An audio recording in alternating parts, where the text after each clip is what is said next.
ياض انت عالمي، والله انت خسارة في النادي اللي بتلعب فيه ده. اخ لو تسمع كلامي وابقى انا وانت وامام عاشور كده الثلاثي المرعب. ولا فكك مني مش طالباك يا ابني، هتدفن في النادي ده زي اللي قبلك. قدامك تصنع المجد، واقول لك اقرب مثال الماتش اللي بيننا اللي جاي. شوف هيحصل ايه، شوف هتخسروا كام. ليه وانا مش موجود؟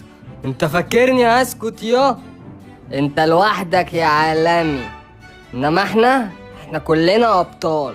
ومين قالك ان لوحدي؟ شيكا موجود شلبي موجود